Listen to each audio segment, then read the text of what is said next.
Assalamualaikum warahmatullahi wabarakatuh. Jumpa lagi dalam acara Tahu Nggak Sih Gemilang TV Indragiri Hilir. Perkenalkan, saya Dr. Fitri Skorvianti, spesialis paru dari RSUD Puri Husada Tembilahan. Dalam rangka memperingati Hari Tuberkulosis Sedunia yang jatuh pada tanggal 24 Maret, maka pada kesempatan kali ini saya ingin membahas tentang tuberkulosis. Tahu nggak sih apa itu tuberkulosis? Tuberkulosis ialah penyakit menular yang disebabkan oleh Mycobacterium tuberculosis yang menyerang organ paru dan juga organ selain paru. Nah, kenapa masyarakat harus mengetahui tentang tuberkulosis ini? Karena sejak lama, sejak tahun 1882 ditemukannya kuman atau basil ini sampai saat ini masih merupakan masalah kesehatan dunia, di mana pada tahun 2021 itu dijumpai 10,6 juta penderita tuberkulosis di dunia. Nah, bagaimana untuk Indonesia sendiri? Indonesia merupakan penyumbang nomor 2 terbesar di dunia setelah negara India. Nah, begitu besar dan begitu tingginya angka penderita tuberkulosis ini, maka dari pemerintah dan juga dari WHO mencanangkan yaitu untuk eliminasi TB tahun 2030. Jadi untuk itu pada tahun 2030 kita akan mengharapkan Indonesia bebas dari TB. Nah, apa sih gejala-gejala penyakit atau apa saja keluhan yang ditimbulkan oleh penyakit ini? Karena terutama menyerang organ tubuh paru, maka gejala yang ditimbulkannya yaitu gejala pernapasan, di mana ada gejala batuk-batuk yang tidak kunjung sembuh selama 2 minggu atau lebih. Batuk disertai dahak dan bahkan bercampur dengan darah. Kemudian apalagi gejala yang ditimbulkannya? Yaitu nyeri dada serta sesak napas, penurunan nafsu makan, demam, hilang timbul, bahkan penurunan berat badan. Nah, kenapa hal ini bisa terjadi? Karena penyakit ini merupakan penyakit yang ditularkan melalui udara. Ya, jadi penyakit ini sangat menular. Penyakit ini bisa mengenai siapa saja dan dari golongan sosial manapun.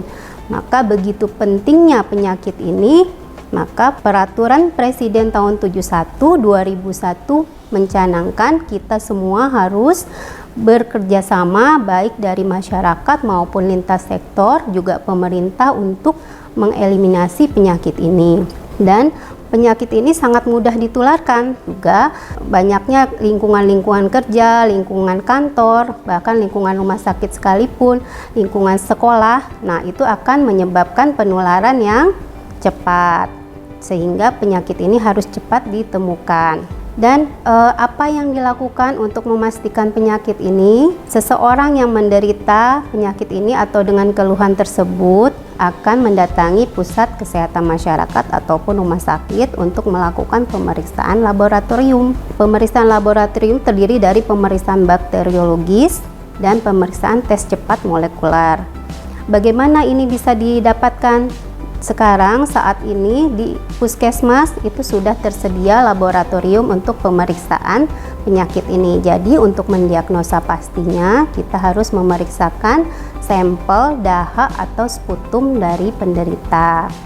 Nah, di sini diperlukan kerjasama antara anggota keluarga. Jika seseorang anggota keluarganya dengan gejala tersebut, maka harus dibawa segera ke pusat kesehatan masyarakat terdekat.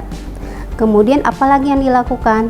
Jika terdapat hasil yang positif atau ditemukan kuman Mycobacterium tuberculosis di dalam dahak penderita, maka dia positif menderita tuberkulosis, sehingga akan dilakukan segera pengobatan, yaitu menggunakan obat-obatan anti tuberkulosis yang sudah disediakan oleh pemerintah. Apalagi yang bisa dilakukan? Nah, kontak serumah akan dilakukan pemeriksaan juga. Bagaimana caranya? Sama seperti penderita tuberkulosis tadi, akan dilakukan juga pemeriksaan sampel dahaknya. Jika ditemukan positif, maka akan diberikan juga obat untuk mengatasi atau menyembuhkan tuberkulosis ini. Kemudian, bagaimana anggota keluarga yang lain akan diberikan pengobatan, perlindungan atau profilaksis untuk penyakit TB-nya guna mencegah kematian akibat tuberkulosis. Nah, dengan begitu kita dapat memutus rantai penularan tuberkulosisnya. Kemudian, apakah penyakit ini dapat dicegah? Bisa. Penyakit tuberkulosis bisa dicegah, ya. Kemudian dengan cara apa? Dicegah dengan pertama tadi, jika ditemukan satu penderita, maka satu keluarga yang lain harus dilakukan pemeriksaan yang serupa, kemudian diberikan profilak atau pencegahan. Yang kedua, jika penderita sudah positif, maka lingkungan rumahnya, lingkungan sekitarnya harus dibersihkan, atau kita menggalakkan perilaku hidup bersih dan sehat. Terdiri dari seperti untuk menggalakkan cuci tangan, kemudian etika batuk yang benar, kemudian makan makanan yang bergizi dan seimbang, dan juga mungkin melakukan olahraga yang teratur. Yang penting sekali adalah pembersihan lingkungan sekitar rumah, karena kuman Mycobacterium tuberculosis ini dia dapat mati dengan sinar ultraviolet atau sinar matahari. Jadi rumah atau ruangan-ruangan harus dengan ventilasi yang bagus. Dan jika penderita sudah ditemukan, itu akan menambah angka penemuan kasus tuberkulosis. Kenapa? Karena jika penderita tidak memeriksakan diri, dalam 1 tahun dia akan menularkan 10 sampai 15 orang penderita tuberkulosis berikutnya. Nah, ini merupakan hal yang akan dicegah dan akan kita galakkan bersama-sama dari masyarakat dan lintas sektor, sehingga penyakit ini bisa kita putus rantai penularannya. Kemudian apalagi dari hari memperingati Hari Tuberkulosis Sedunia ini yang jatuh pada tanggal 24 Maret. Nah, ini kita akan mencanangkan tema Indonesia Bebas Tuberkulosis tahun 2030. Dalam memperingati Hari Tuberkulosis Sedunia ini, Indonesia menggalakkan atau mencanangkan tema Akhiri TB Indonesia Bisa. Dan dari WHO sendiri, kegiatan ini memang harus dilakukan setiap tahun dengan peringatan tanggal 24 Maret.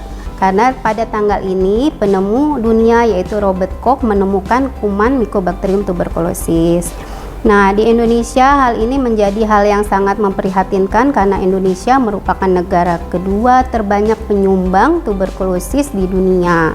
Pada tahun 2020 ditemukan 717.000 penderita penyakit tuberkulosis baru. Dan kalau dilihat dari 100.000 penduduk itu terdapat 354.000 yang menderita penyakit tuberkulosis.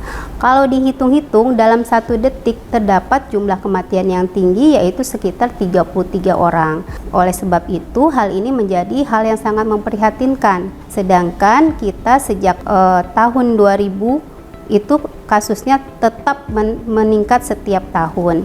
Nah, bagaimana caranya pasien ini bisa disembuhkan dan kemudian diputus rantai penularannya? Oleh sebab itu kita sebagai masyarakat harus mengetahui tentang penyakit ini, cara pemeriksaannya, kemudian tata laksananya, dan juga cara mengobatinya. Sebab apa? Karena penyakit ini adalah penyakit yang sangat menular. Bagaimana cara penularannya? Cara penularannya melalui percikan atau droplet dari air liur atau dahak penderita penyakit ini.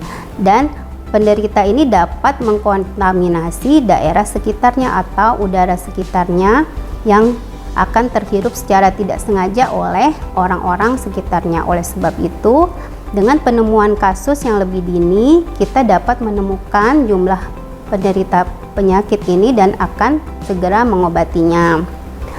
Dan pencegahan seperti yang telah saya sebutkan tadi, pencegahannya dengan cara menerapkan pola hidup bersih dan sehat. Kemudian minum obat secara teratur dan obat diminum selama 6 bulan. Pengobatannya bisa dilakukan di puskesmas dan juga rumah sakit dengan pengobatan yang diberikan secara gratis dan cuma-cuma dari pemerintah. Dan bagaimana cara memastikannya, yaitu dengan pemeriksaan sampel dahak yang kita periksakan di laboratorium. Saat ini seluruh puskesmas sudah mempunyai laboratorium untuk pemeriksaan sampel dahak, di mana pemeriksaan bisa dilakukan secara mikroskopis dan juga melakukan pemeriksaan secara serologis, yaitu tes cepat molekuler, dan di dalam sampel itu dapat ditemukan kuman Mycobacterium tuberculosis. Begitu cara mendiagnosa penyakit ini. Dan keluarga yang kontak serumah akan diberikan obat profilak dan obat pencegahan. Pentingnya tuberkulosis ini untuk dieliminasi karena penyakit ini ya menular dengan mudah melalui udara yang berpotensi menyebar di lingkungan. Di lingkungan yang paling penting yaitu lingkungan keluarga atau kontak serumah. Kemudian nanti lingkungan kerja dan lingkungan masyarakat lainnya yang ada kontak setiap hari dengan penderita. Sehingga penyakit ini memang menjadi salah satu target tujuan eliminasi negara kita di tahun 2030. Tanggal 24 Maret ditetapkan oleh WHO sebagai tanggal yang untuk memperingati Hari Tuberkulosis Nasional dan juga dunia, karena pada tanggal ini ditemukannya basil Mycobacterium tuberculosis, sehingga seluruh masyarakat bahkan seluruh dunia harus bekerja sama dan menggalakkan untuk memeriksakan diri jika terdapat hal-hal atau gejala-gejala yang disebutkan di atas. Jadi kesimpulan dari acara ini yaitu pada tanggal 24 Maret kita memperingati Hari Tuberkulosis Sedunia. Oleh sebab itu masyarakat harus mengetahui apa itu penyakit tuberkulosis, bagaimana cara penularannya dan bagaimana cara mengobatinya. Kemudian apakah penyakit ini dapat dicegah? Penyakit ini dapat dicegah dengan cara segera memeriksakan diri ke pusat kesehatan masyarakat yang terdekat maupun ke rumah sakit. Kemudian apalagi yang bisa dilakukan, yaitu kita akan melakukan perilaku hidup bersih dan sehat. Nah, demikianlah pembahasan kita tentang tuberkulosis pada hari ini dalam acara Tahu Nggak Sih Gemilang TV Indragiri Hilir. Sampai bertemu kembali dalam acara yang sama dengan tema yang berbeda bersama Akhiri Tuberkulosis untuk Indonesia Sehat. Assalamualaikum warahmatullahi wabarakatuh.